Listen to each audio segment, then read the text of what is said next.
So in this figure, we have here the degree of ionization of our aspirin. So aspirin is one of the most commonly used drug in veterinary medicine. It is considered to be a weak acid drug. And we have here the proportion of the ionized and ionized form of aspirin. So on the left, we have here the pH. It refers to the pH of the environment. And these are the corresponding proportion of the ionized to an ionized form of aspirin in different pH levels. So the one on the left side is the ionized form. The one on the right side is the unionized form.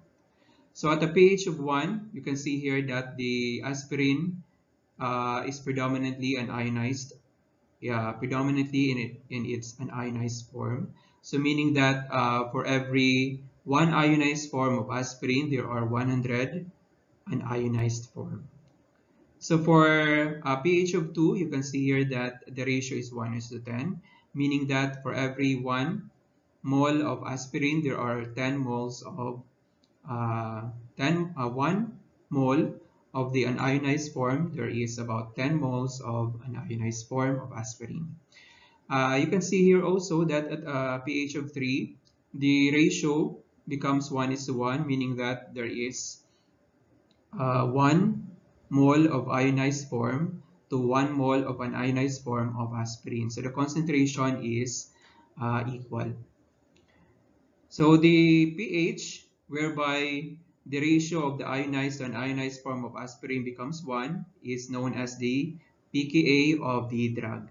When you are going to increase the pH beyond the pKa of aspirin, so you can notice here that the opposite becomes true for the increasing the pH of aspirin. So as you can see here, in this figure, the predominant form of aspirin is unionized. But beyond our pKa, when you are going to increase the pH of the environment, so you can see here that the ionized form or the charged form of aspirin predominates. So that when we are going to increase the pH by 1, so from 3 to 4, you can see here that there is a 10-fold increase in the concentration of the ionized form. When we are going to increase the pH by 1 again, so that is from 4 to 5, you can see here that the 10 here becomes 100. So there is also a 10-fold increase and the concentration of the ionized form of the drug. So that is also true for when we are going to increase it by 6, 7 to 8, up to and so on and so forth. So as you can see here, for example, when we are going to increase the pH from 3 to 5, so that is a difference of 2. There is also a 100-fold increase in the level of the ionized form of aspirin. When we are going to increase the pH by 3, so that is from 3 to 6, so a difference of 3, a 3-fold increase in the pH of a weak acid drug will result to a 1,000-fold increase in the concentration of the ionized form of that particular drug.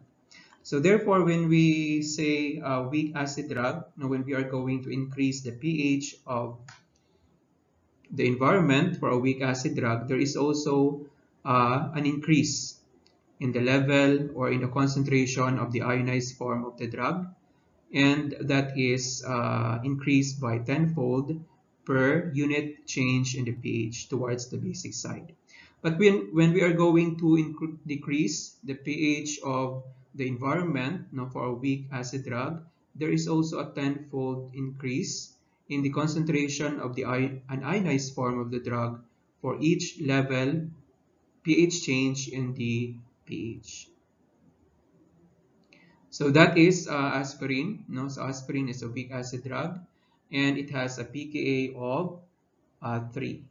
So when we are going to increase the pH of the environment, there is a relative increase in the concentration of the charged form or the ionized form of the drug, so that the drug will not be absorbed in this basic environment when we are going to increase the pH. But when we are going to decrease the pH, there is also that increase in the level of our unionized form, or those form that can be absorbed in the body.